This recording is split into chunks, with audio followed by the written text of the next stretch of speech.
What's up? What's up? Nick Loper here. Welcome to the Side Hustle Show, because your idea of success might not coincide with your boss's.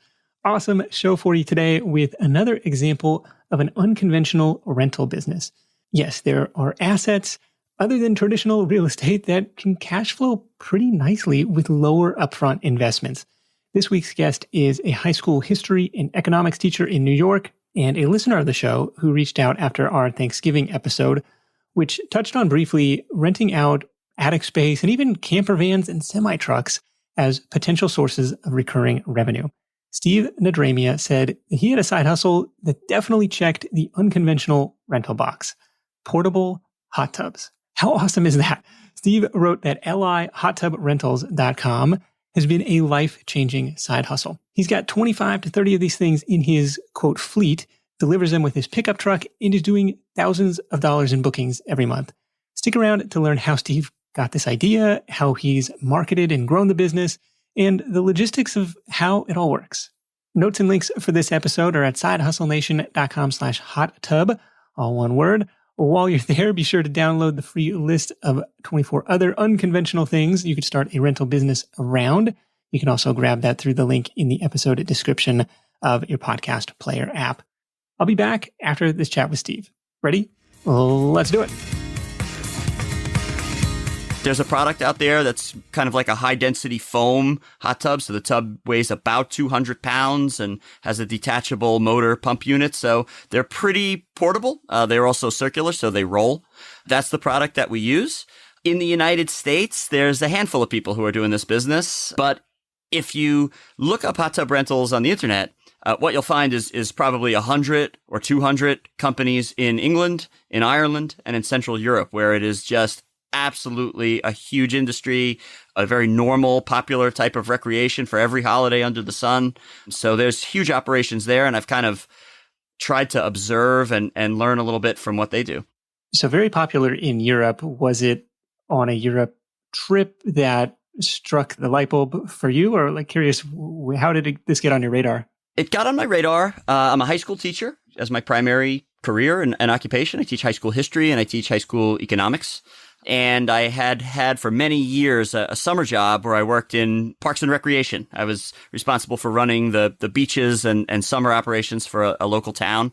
That job was absolutely amazing. I had a lifeguard job there as a kid and then a management job. And then when I got this teaching job, I was running the whole operation. And it was just like a dream come true. And it was like that for years. And it was fantastic.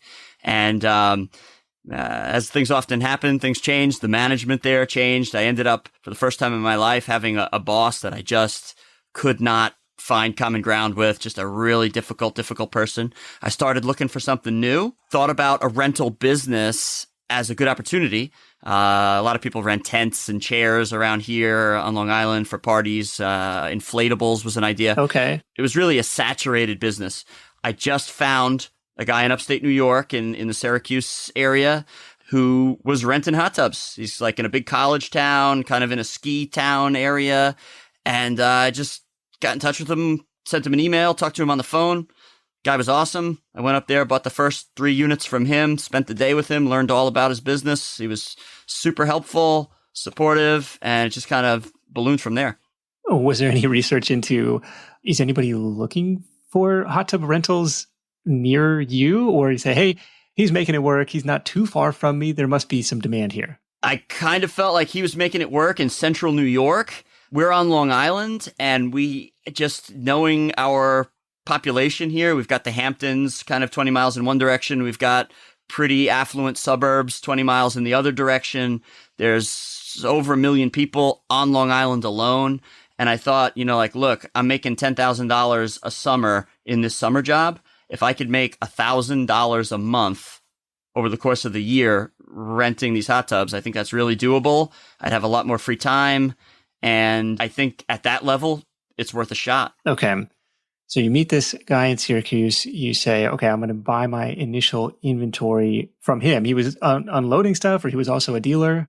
Yeah, he was a dealer, did hot tub service, sold this one brand of hot tub that we used, which was portable. So he had, like units everywhere. It was like a hot tub graveyard. So we picked out 3 good units, but he was great. He put together like really like a nice starter pack of stuff that I would need and parts and things that he uses and gave me a lot of info, gave me some of the documents that he uses, his insurance policy. I mean, he was really, really helpful. Okay. I'm 400 miles away. So he was just a helpful and friendly guy. Maybe he was hoping to, sell stuff over a longer term relationship, which was cool. Yeah. You're not going to be stealing market share from him. You're far enough away. Right. No. Okay. Not at all. So got along well and that's how things started. Okay. And so there was nobody doing this currently on Long Island, but you're confident that the demand was there. It was just unfilled demand. What did it cost for these initial 3 tubs worth of inventory to put up for rent? Yeah, the 3 tubs, 2 of them, the plan was 2 of them are in real good shape, didn't need anything. And then 1 was a spare. It was functional, but maybe didn't look so great. So we'd have the 2 and we'd have a spare. So we didn't get jammed up, but then problems if anything went wrong. I think I paid $6,500 for those 3 tubs. Beyond that, I had a pickup truck, I had a trailer, so there was no investment there.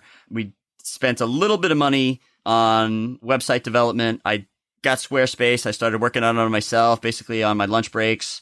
But in the end, I took what I had and what I could build on my own, having never built a website before. Okay. And basically just got a freelance helper to come in and say, this is what I've got, tune it up, help me out a bit. We sat down for about 3 or 4 hours and made it, I think, really presentable to roll out. So we had a little bit of expense there and some initial signage for the truck, some printed material, and that's it. Okay, so I'm at lihottubrentals.com now. If I navigate over to packages, I can see the pricing there. And then it's just is it an online reservation system where people call you to say, hey, I'm looking for a hot tub for this weekend. How does it work? Yeah, we get a lot of phone calls through Google Voice, which we use. We get a lot of emails through the website.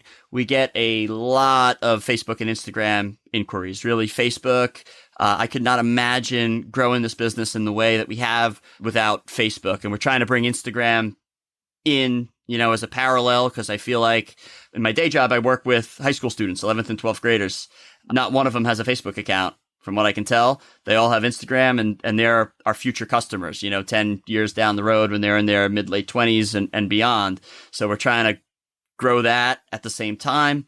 But Facebook has been tremendous and mostly free. Anything specific that you did on Facebook to gain traction, to gain customers? So our product is great in that it's really visually presentable, so you get lots of good organic pictures that we take, that our customers take, send to us, that we can post. It really looks inviting and lends itself to that. It also seems to really get good traction on local groups, whether they're buy and sell groups, which are free to post on Facebook Marketplace. We've found a way where we can post on there without having a problem, and that's been really helpful. And the local kind of like school groups, moms groups, community groups, they get a hold of some of our posts, and that has really taken off. Oh, interesting. So you can put rental stuff up on Marketplace. I didn't know that. Yeah, you can. At one point, I thought we were having trouble with that because it was like, hey, you're not selling a product. Boom, we're going to shut it down. But we're forthcoming with what we're doing. Yeah. We post it as a price. We say, it's $249 or $259 for the week, but we just list it as $259, and then in the details, it's exactly what it is. Rent a hot tub for a week. We can put it right on your back deck, on your patio. Give us a call. Okay. And gets a ton of traffic. Okay. Now I'm looking at Amazon for. I searched, I think, portable hot tub. These are the inflatable models. So would this work? Because these are kind of in the price point of, say $500 to $800 versus you're talking about picking up used ones for $3,000. Yeah. So the inflatable tubs are cool for what they are. They definitely work, but they don't function below 50 or 60 degrees. And, or at least don't function efficiently. So you can't use them in the winter. Like the pump or the heater isn't strong enough. When it starts to get cool, kind of like New York fall temperatures, they work, but they run constantly. Then once you hit around the 40, 50 degree mark, they can no longer, create heat in a sufficient way that you can use them. They're also not really durable. So, you're looking at a season or 2 or 3 if you use it carefully. But if you're not going to have this tub for a long period of time, it's like, you ever have an air mattress, you take it out of the box, you lay on it, and it's like, this thing is garbage and throw it away. It's kind of like that. They're not repairable. They're not serviceable. They're, it's a different animal. So For some people, that's what they want, but that's not what we offer. All right. So you're going a little bit more premium quality on the inventory in the hopes that, number one, it functions during a New York winter, and number two, it lasts a little bit longer. And once it's paid for, paid off, once you've broken even on it, then it's all gravy. It's just your labor and the pickup and delivery and stuff. Yeah, exactly. How did you figure out how much to charge for the service? Yeah, I'd like to say that, I really studied the market and looked at, all kinds of data. Really, I looked at what I needed to make to get rid of this summer job, which was becoming kind of a burden to me. And like I said, I was looking at that $1,000 a month, $12,000 a year to kind of cover my $10,000 salary that I was trying to replace. I thought that was doable. I think we started at a $199 for a week, so $200 a week.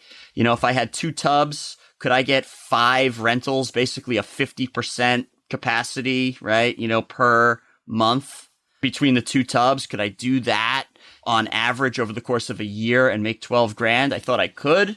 It also seemed like a price that I would pay. My friends who are kind of in the same middle-class neighborhood lifestyle would pay for their vacation, for their kid's birthday party, for something like that. There's a lot of alternatives that are around $200-300. I'm going to rent a tent. I'm going to rent a water slide. I'm going to rent a bounce house. They're all around that same price point. So I thought we'll just go in there. Okay. Yeah, that makes sense. Was it a matter of just scoring the initial inventory, putting up the website, and then the phone started to ring? Or did you do anything else proactive to market this thing? The challenge, which has been really rewarding, is that there's really 2 sales that have to be made, right? You've got to, in this case, introduce the idea to the customer, because no one is really out there looking for this, or they certainly weren't 4 years ago. So no one is thinking like, I got a week off. Maybe we're not going anywhere. Let's rent a hot tub. Nobody's thinking that. So you've got to introduce that idea, and then they will call, and then make the sale of your hot tub for $200, on this day. So we had to do that, and that took a little bit of time. Social media with the images have helped a lot. And then word of mouth. We've done about 700 rentals now. In any given month, half of our rentals are returning customers. Another chunk of our customers have come as a word of mouth referral, friend, a neighbor, parent. And now we are filling in the rest with brand new organic business. Okay. So if somebody is proactively searching for it, they are likely to find you by virtue of there not being that many other options out there. But it was a matter of this boots on the ground, social media, in the marketplace, in the community groups, in the local buy-sell groups, letting people know this was a thing. This is an option. And hey, it's not that expensive for what is a kind of a cool, like novel thing to have at your house. Yeah. Now, we do get calls all the time, and I always ask, how'd you find us? And I do get a lot of customers who said, I just typed it in Google. I was just searching online. There really is no one else doing it. So if you type in not even Long Island hot tub rentals or hot tub rental Long Island, even if you type in Long Island hot tub, I think we're pretty visible, even with those pretty basic generic terms. And that's been helpful. So you're teaching high school history. The phone rings during the day. You're in the middle of class. Like, how are you handling the customer inquiries, logistics?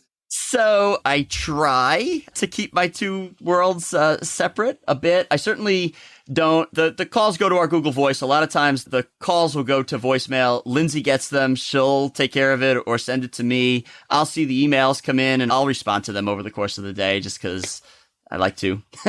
And, so I'm able to kind of balance it. We will get back to a customer that same day 100% of the time. So usually within a few hours. And that's helpful because a customer is interested in this. They've called us. We get back to them. And, a lot of times that's it. Closes right there. They say, what's the first available? Or we want this date or we want this week. And that's it. Oh, okay. So you get somebody on the phone, you book them. Do you take credit card information over the phone? What we'll do is we'll send them a square, no matter what you're doing, whether you're doing a 3-month rental or a 2-day rental, our deposit is $50 towards the total. That small amount is basically enough to stop 99% of the cancellation, schedule changes, anything. And we're pretty flexible. I mean, you can change your reservation up to a few days before, but that small deposit basically locks it in and eliminates all the headaches that you might have with customers making changes. Okay, so a little bit of a deposit up front, $50 up front, and then balance due upon delivery. How does that work? Yeah, delivery and setup, yes. Okay, so you roll this 200-pound thing into the back of the pickup truck and you say, all right, we're making a delivery today. So you roll it up to somebody's backyard and then it's theirs. They fill it with their own water supply. They plug it in. Yeah, I'll do the setup. That's part of it. So we leave you with a hot tub that's up and running, show you how to use it, give you written instructions. I put in the initial chemicals, and that's really important. So when it's full, the chemical proportions are going to be correct when it's full. The customer will have to maintain it's usually just a chlorine level, so just like a pool. So we give them a test strip. They match up the color, add really small amounts. I mean, if you had this thing for a week, you're talking about ounces of chlorine that you would really need to maintain it. And that's it. Plug into a standard outlet, 110. So there's no wiring or, electrical issues or anything like that. Comes with a cover, locks up, is a really nice unit. Heats up to 104 degrees. Set the thermostat, forget it. Okay. And after 10 or so rentals, you've broken even on depending on the length of the rental, but like if it's just $259 for a week, after 8 or 10 of those, you're kind of in the black on that unit, not counting delivery time and stuff like that. Is there a metric that you're shooting for, in regards to ROI or anything on that math front? My mentality is I get this hot tub. I'm thinking, I buy a car, I buy a hot tub, I buy a house. I'm thinking not breaking even. I'm thinking like how many years, which child of mine is going to be using this hot tub 20 years from now? Okay. So, my strategy has really been to find a product that is really reliable, but is also like refurbishable, that is also serviceable, and we can prolong the life. I have hot tubs that are from 2001, 2002, 2003. They're 15 years old. This one particular brand, you can buy and replace motor parts, pump parts, the liners. I've actually gotten this type of hot tub, off Craigslist for $50, for $100. I've gotten out of the trash. Okay, that needs to be completely refurbished, but I can do it, and I can have a fully functional tub that looks brand new, sometimes for $1,000, $1,500, buy a brand new cover. They look fantastic. I've had someone pay me to remove it from their home because they didn't want it anymore. It was in a basement, and they had the dealer bring it in 8 years ago, and we just want to get it out of here. We're not using it. But they didn't know how to take the door off the hinges. They didn't know how to get it up the stairs. I said, I'll come and take it for free. I ended up taking it. The guy gave me $100. Gladly, I'll take it off your hands. Jeez. The tub was in great shape. I brought it home, ran it, cleaned it, replaced a couple of little fittings and things on it. That was a couple of months ago. That tub went out after being with me for about a week. And it's been out for $350, $400 a month for 4 months. Okay, nice. So this is the soft tub brand, and you must have just Google alerts, Craigslist alerts. Like anytime somebody posts one of these used for sale, it's like, I got to jump on that. Yeah, so I'm on Long Island. I've gone everywhere from Montpelier, Vermont, all the way to really South Jersey. So about 300 miles in any direction. If I can get one of these at the right price, I'll go and scoop it up. The goal is to have them all rented, and so there's not a lot of storage issues, but they got to come back for repairs, or if there's a low and you got a bunch of these sitting around in a storage locker or in the side yard of your house. I'm just curious. It's a big bulky thing. It is times 25 or times 30. By the summer, it's a massive amount of foam. But that's a problem that we started thinking about when we first started this business. And I figured as soon as it becomes a problem, we're going to have to broach that. We're going to have to deal with that. We're going to have to rent space. Yeah, we're going to have an issue. Now I got 25 tubs. I have 0 inventory right now. I had picked one up yesterday, brought it home, cleaned it. It was out today. I got one coming back tomorrow. It actually comes back, gets serviced, goes back out tomorrow. We have no slack. We've got a spare, which we keep as our own. Is winter like the high time for you, high season? Well, winter, the holidays is a huge season. My initial thought when we started this as a teacher was this is a summer thing. Pool parties, barbecues. We're going to be hanging out in the summer. I'll be a little bit busy, and make money during the summer, part-time. I'll be maybe a little busy over the course of the year, and it'll kind of come together. Turns out there is that, but there's also this huge winter. As soon as it gets cold, the winter market just explodes. This is fascinating. As a matter of fact, there's a snowstorm coming, right? Or some crazy winter weather. I'll just take a screenshot of the Weather Channel 5-day forecast and just post that as the ad. And I'll just put some text across it like perfect hot tub weather on tap. Boom. Lights up the phone. Snow day. Your kids are going to be home from school. Basically the insinuation, do you want to be occupying your kids for the 1 or 2 days that they're going to be off because we're going to get 6 inches or a foot of snow? The answer that every parent has is no. If the solution to that is $200, that's a very easy sell to make. Yeah, this is fascinating. So it sounds like the bottleneck isn't necessarily the marketing right now. It's the inventory. You're like, right. Hey, because it's kind of like a hotel. There's a sweet spot for occupancy, right? It's like, well, at the price point and, the occupancy rate versus like, did I undercharge and could I have sold more? It's an interesting one you're kind of still in this inventory growth mode to meet the existing demand, which again, you have helped create, but I didn't know was a thing. So it's very impressive. I also try to depress supply. So if you want to buy, my customers, they love these hot tubs. So okay, how can we get them? Now they could buy them new, and that's pretty expensive at the retail level with no discounts for buying a bunch of them or anything. They're looking at maybe $5,000 to buy this unit. But if they're on Craigslist or eBay or Facebook Marketplace, and I've told them this, you're competing with me to buy this used tub. The other thing, and maybe this was your next question, we were busy, up until a year ago, just doing our thing, and we'd have busy times. We'd have a few come back. We try to extend our current customers. That was always the idea, right? Somebody has it for a week. If we're not busy, call them halfway through and be like, how about next week for half price? Just keep it out, keep it rolling. Oh, okay. We've already made the delivery, right? And I'm looking at availability for next week. And I kind of do this mental supply and demand graph of where's that price that this customer is going to say, yeah, I'll keep it. Okay. I like that. That's interesting because it's an incremental, almost nothing for you if it wasn't already going to be rented to somebody else. Right. And you only get one chance to make that offer, right? You can't offer $150 and say, you know what, it's been great, but no thanks. I don't then go, well, what about 110? Right. Now you look desperate. Right. So it's, and you don't want to be completely seem like this price is this just completely flexible thing between 0 and infinity, right? So but based on what next week looks like and how busy you are, yeah, I have that little I'm an economics teacher. I have that little supply and demand graph in my head, and I'm trying to find that equilibrium based on my availability, also my knowledge, informal knowledge of the customer and that kind of thing.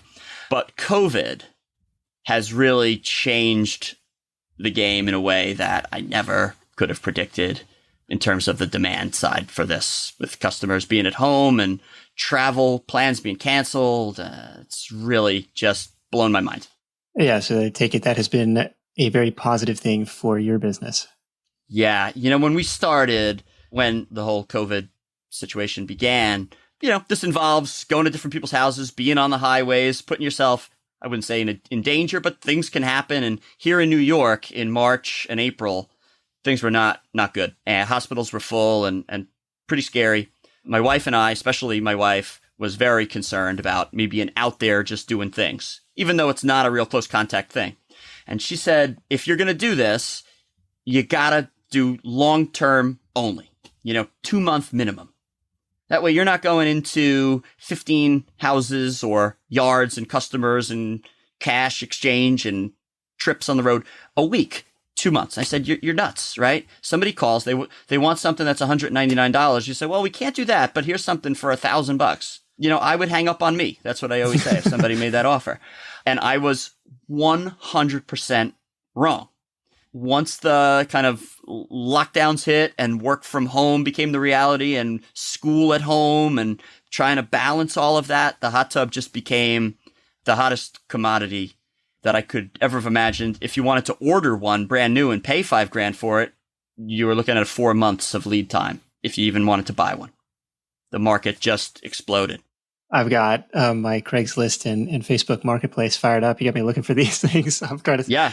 There's one for a couple grand. Oh no, this is somebody who wants one. I'm willing to pay up to $2,000, any condition, or depending on condition. Here's one for free. It says it has a slow leak. Maybe somebody can salvage it. So, where is it? I probably have seen it. Oh, it's near Richmond, California. So it's probably 45 minutes from me. So it's not too far. Okay. The leak is the tricky one. If it's internal on these tubs, which is rare, you really have a major issue that probably can't be fixed. But if it's the liner or the motor, it's very easily kind of serviceable. I've made a couple of bad purchases. I've got a couple tubs that I thought I could repair that I couldn't. I've made a couple of repairs that I've screwed up and took a little bit of a bath on, no pun intended. But, in the grand scheme of things and in the realm of, mistakes I made in my side hustle business, it's been pretty low downside. I was going to ask about any horror stories with the thing, I don't know, exploding all over somebody's yard or garage or rolling off the back of the truck, or I don't know what else could go wrong, but I imagine there's some things. Have a few things fall off the truck. Not a tub, but we offer as an extra a few pieces of woodwork that can go with the tub, which is really popular. They're like these little cedar benches that go around. You get like $100 for the month for those, or $50 for the week, just to add it on. People love that. Sent one or two of those sailing off into the shoulder of the expressway. Okay, jeez, stay safe. Yeah. But other than that, no. I'd say the craziest thing that ever happened, we do get some New York City business, which has to be a long-term rental, but I really love it. I actually just did one in Brooklyn yesterday.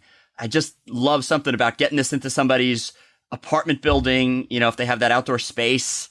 I just think it's so cool that their neighbors and their friends are going to see this. Nobody for blocks and blocks and blocks around has this amenity, and we're doing it. I just think that that's a huge market. Haven't really exploited it too much. If that's a little bit of a hike for you, do you charge like extra delivery fee to get it there? Yeah, unless it's going to be, 3 months or more, I'll definitely charge a delivery fee on it. Yeah. Yeah, if it's a long-term thing, if they're going to pay you $600-700, like, okay, I can drive over there. And it sounds like you've gone down kind of the Southwest Airlines model of like just having one type of plane, just having one type of tub. So it just makes repairs and parts interchange. It just makes life easier from that front rather than starting from scratch every time something does go haywire. Yeah, I mean, part of that is, and I've researched it, I don't think there's another brand of tub that would really work as well, which in a way scares me a little bit because I'm really beholden to this one brand. They've been around for a long time. I think they're a healthy company, but there's not a lot of options for me if they went out of business or stopped making what they're making. But it is what it is. That's what I'm using. The long-term rental is kind of my bread and butter. It's $4.99 for a full month right now, as opposed to $2.50 for a week. So we're really basically saying you're getting a full month for 2 weeks cost. Part of that is just because I like that idea of giving a good value. It's making money for us, and it's not really pushing everything to the red line of how many times we can get this thing rented. The other thing is I don't foresee myself leaving my full-time job. So how many of these I can do in a week after work or on a Saturday is kind of limiting. So there's more money in doing 30 one-week rentals in a week if you could do that. But that's 60 jobs, 30 deliveries, 30 pickups, cleaning in between, supply store, Home Depot, hardware. You need a staff to do that. It's just you and your wife right now? Yeah. And I'm really doing all the deliveries. We had 3 small kids, 9, 6, and 2. So she helps me tremendously with the schedule, figuring out where we're going to go, putting things in a logical order. So, Long Island's 30 miles wide, 20 miles wide, but 120 miles long. Okay. So, you need to be a little bit judicious about what's getting dropped off where and picked up where on any given day.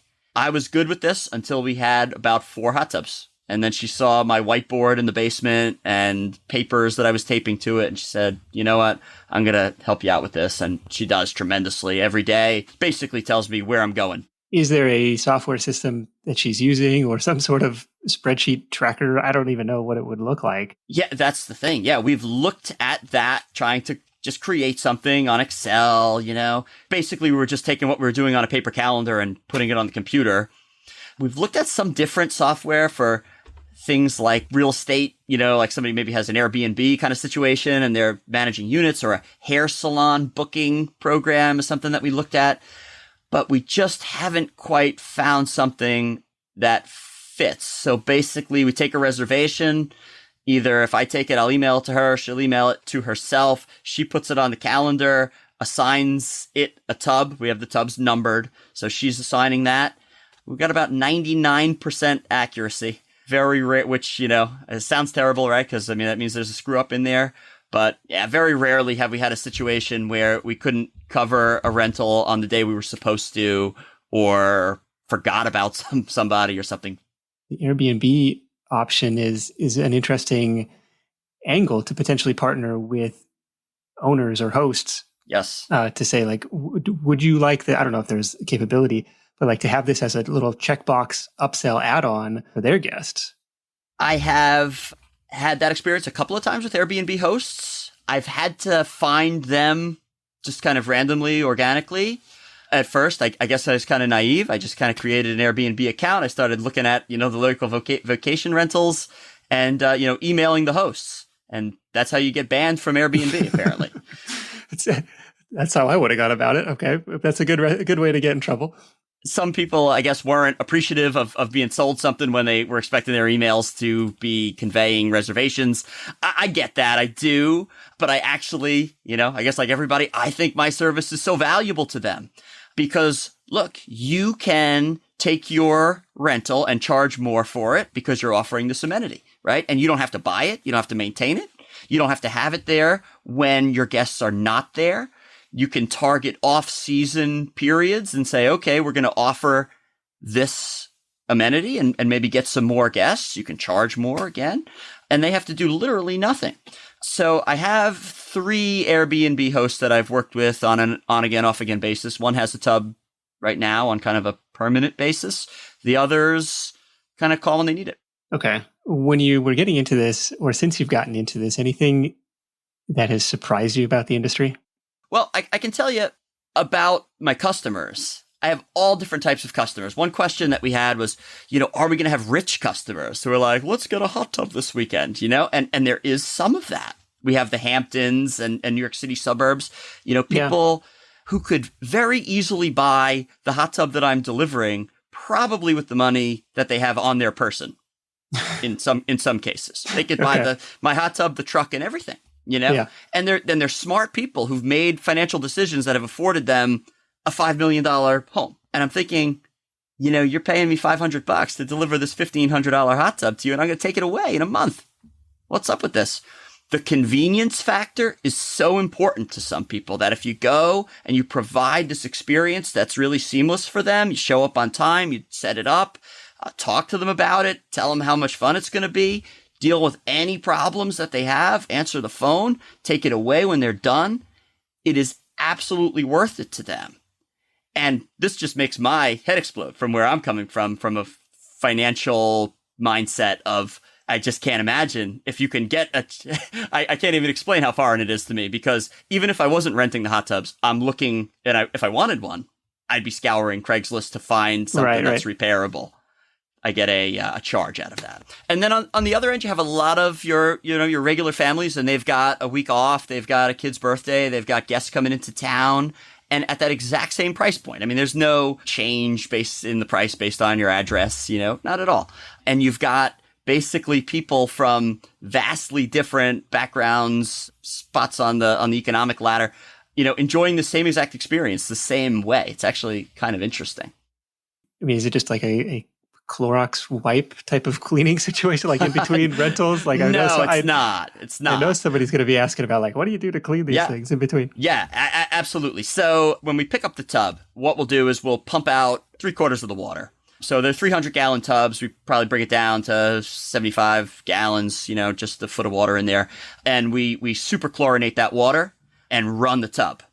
So this superchlorinated solution runs through all of the internals of the hot tub, all of the motor units, it gets all over all of the surfaces that you touch. So that's a sanitizing solution. We pump that out, hose it down, bring the tub home where it's filled with fresh water, get all those harsh chemicals out, wash the tub with soap and water then after, and then bring it to the next customer whenever that is. Okay, gotcha. So a little bit of a process. It's a process. Also when the tub is delivered, and this might be getting a little too in the weeds, but when the tub is delivered, we put the full dose of the sanitizing chemicals in when we first get there. So you've got 10% of the water, all of the chemicals, and then that's kind of like that fail-safe. The tub is, again, getting a chemical treatment of cleaning. Okay, like re-sanitized just to be doubly safe there. The thing that, when customers ask that question, and I try always to really comfortably answer that question, never balk at it, because I think that's a question I'd be asking, right? I just kind of relay the experience here. We're a family business. We got 3 kids. When we're using a hot tub, it's kind of one of these. And, we put our own kids in there, our own families.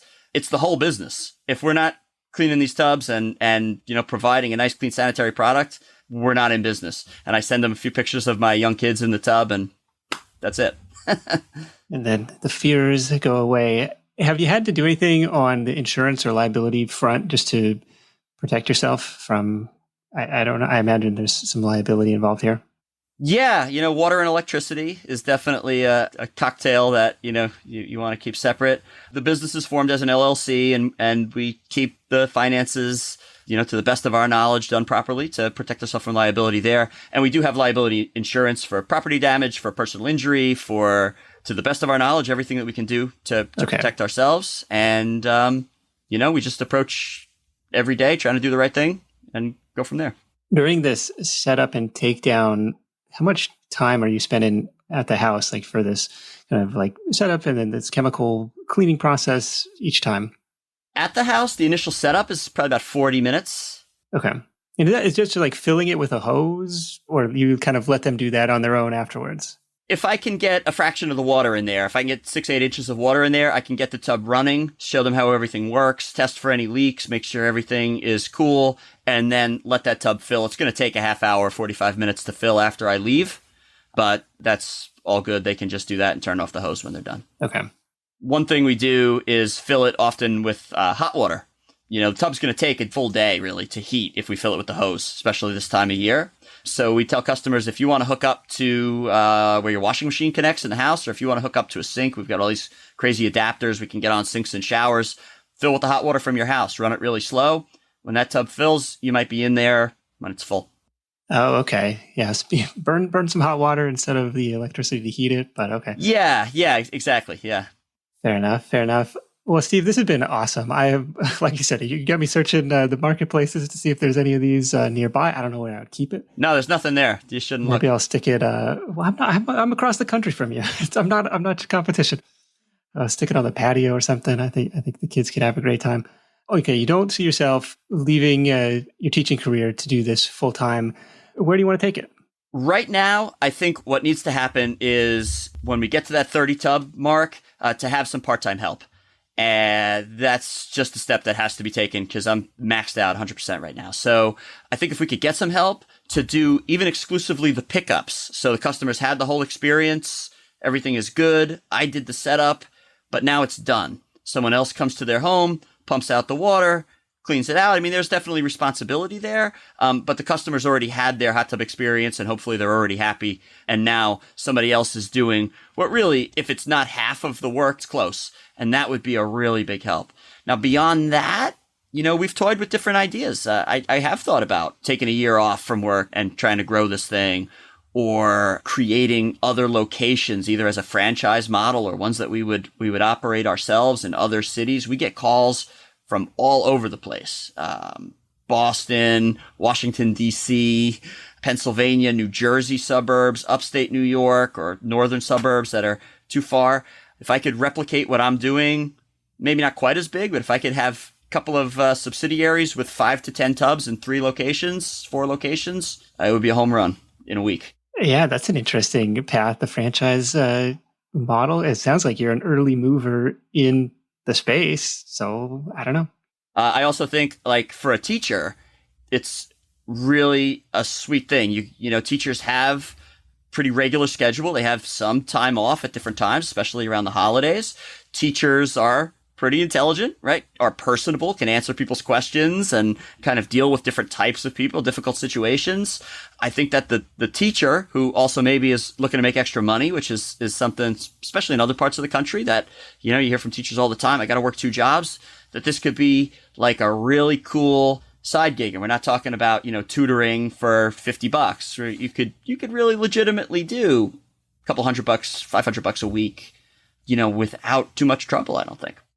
There you go. Maybe there's the, I mean, that's a perfect segue into the, here's my online course about how to start a hot tub business. Is that coming down the road? You know, I listened to the show. That's why I'm here, right? Because I love it. And so many of the things I find interesting, but so much of it is about, the book, the online course, the app.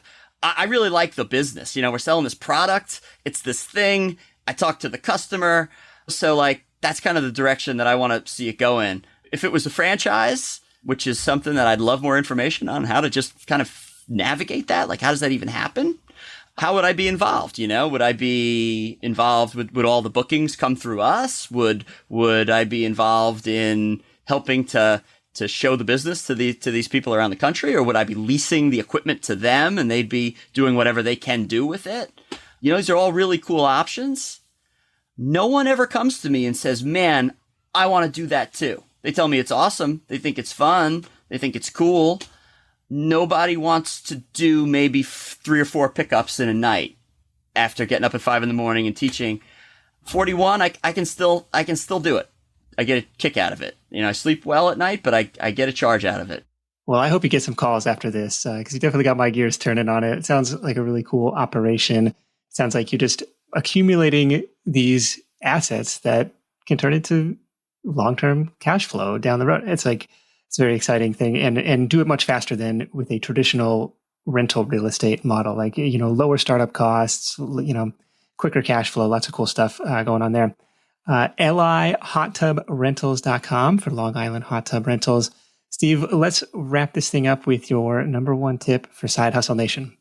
I mean, I gave this some thought, and I think one thing that really helps us is talk to every single customer. Right now, it's early January. Our next available rental is March 3rd, right now. Customer that calls today, I call them back immediately. I tell them what our next available is. I tell them why we're so busy. Make that communication, establish it, have that conversation, even though chances are right now they're not booking anything, or they're saying we're going to wait and give you a call in a month. Make that contact. Don't let auto response on email do it or anything like that. I make every single call back, and I think that's been real beneficial. I said that was going to be the last question, but like, are you maintaining a database of those like customer phone numbers or emails in some way to like? Yes. Okay. Any business that we actually do, anyone who reserves, we have their email and phone. But yeah, anything that we can't fulfill goes on another list. And in the past, when I've seen vacancies come up, you know, we put out an offer, I call some specific people, or even if I'm going to like a far-flung location, right? I'm going to the city. I'll put out an offer for a special deal of someone on the way. Like, you can have this thing for $150. I can get 2 on the truck, 2 or 3. Let's make this ride $200 more, you know, or $150 more. I'm already going there. And I have been able to cultivate, you know, a pretty good following with that. I like it. Well, very cool. I like the ability to remarket and do some strategic things, you know, based on just the physical logistics of the business. Very inspiring to see what you've built, what you'll continue to build, Steve. Thanks again, and we'll catch up with you soon. All right. Thanks so much. What a cool side gig. I hope you enjoyed this chat with Steve. Love the hustle, love the confidence to enter a market and then proactively help create the demand through social media. I thought that was really cool. And if hot tubs aren't your thing, maybe they're too heavy, they're too bulky, too much maintenance, maybe there's something else you can rent out in a similar fashion. I've compiled a list of other potential, quote, unconventional rental products to help get your creative juices flowing. You can download that at sidehustlenation.com/hot tub or through the link in the episode description of your podcast player app. That's sidehustlenation.com/hot tub. And you'll also find the full text summary of this chat with Steve, along with links to all the resources mentioned there as well. That is it for me. Thank you so much for tuning in. Until next time, let's go out there and make something happen. And I'll catch you in the next edition of The Side Hustle Show, where you'll meet the woman whose simple Facebook funnel brings in customers organically. I'll see you then. Hustle on.